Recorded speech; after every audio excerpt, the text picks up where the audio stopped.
Abilene voters will soon have a chance to vote on 2 city council seats, and if you've ever wondered and wanted to run for city council, Dr. Paul Fabrizio from McMurray University is here to kind of give us some insight into how easy it really is to file and make your voice known here in Abilene. Thank you for joining us today. I know you're pretty busy. So let's talk about this. How easy really is it to file to run for city council? Well, first, I've never done it, so I can't say it's really easy. I've got to say that. But it's actually pretty easy.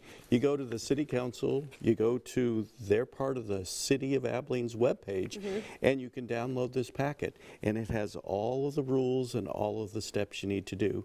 And there's actually an application online that you can fill out and send in. Or you can just go to the city office on Walnut Street, go to the second floor, go to the mayor's office, and there you can fill out the application right there. Now, there are some requirements, obviously, so let's talk about just the different seats and how they get to represent all of Abilene. Sure. There's place 5, and that's the seat that's on the north side of town. So if you live north of the railroad tracks, you can be in place 5. Place 6 is the south side, so south of the railroad tracks. And then you have to be 21 years of age, and you have to be a registered voter here in the state of Texas and in the city. You also cannot work for the city if you want to run. And surprisingly, this is my favorite, you cannot have been convicted of a felony or have been determined mentally incompetent.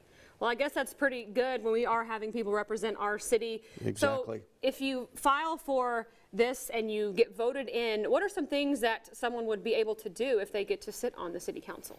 You then are one of the final determiners of city policy. You're the one who's responsible for the regulations. You're the one who determines zoning changes.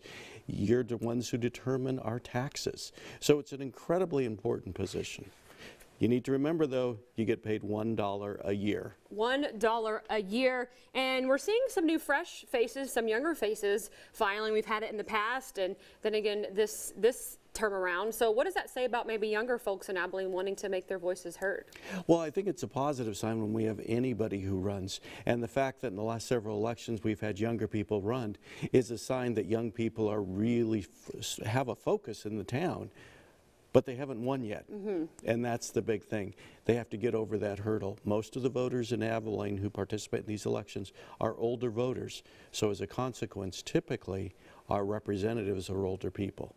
But I think we certainly need younger people in this process. And so what are these terms like? 'Cause I know Kyle McAllister's been on for a few years, so how many terms do they get to serve if they are voted on to the city council? It's a 3-year term, and you can serve unlimited number of terms. Interesting. Yeah. Didn't know that. And something else that's kind of unique, or I don't even know if it is unique, but you can vote for any place on the city council. It doesn't matter where you live, you vote for every single place. So how does that work? It's pretty simple. We vote at large.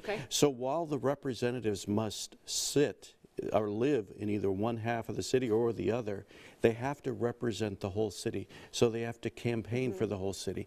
And this is really designed so that even though a representative might live in the north side of town, they have to care about what's going on the south side of town and vice versa.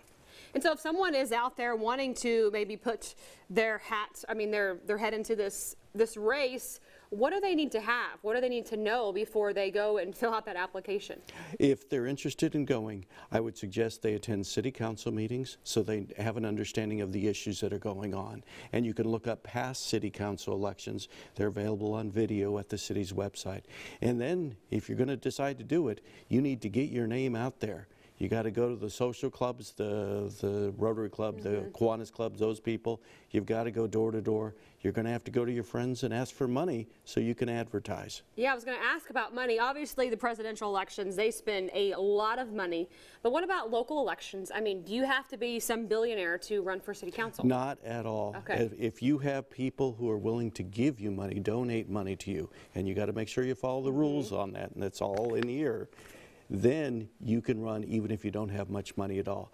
You need to anticipate spending several $1,000s, though, of those campaign monies for this race. Advertising is going to cost a little bit. All right. Well, what are you most looking forward to about this upcoming election in May? The first thing is who's going to run. Yeah. Okay, right now there's only 2 people who filed, and we have 2 seats. So if anybody wants to run, now's your chance.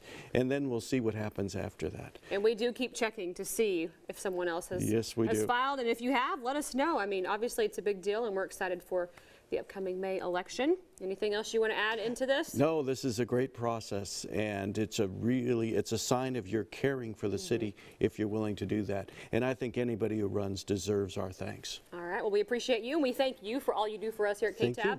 Dr. Paul Fabrizio, political science professor at McMurray University. So if you would like more information about how you can get involved in city government, you can contact the city secretary office in City Hall at 555 Walnut Street. You can also give them a call at 676-602, and you can find resources and forms at AbileneTX.gov.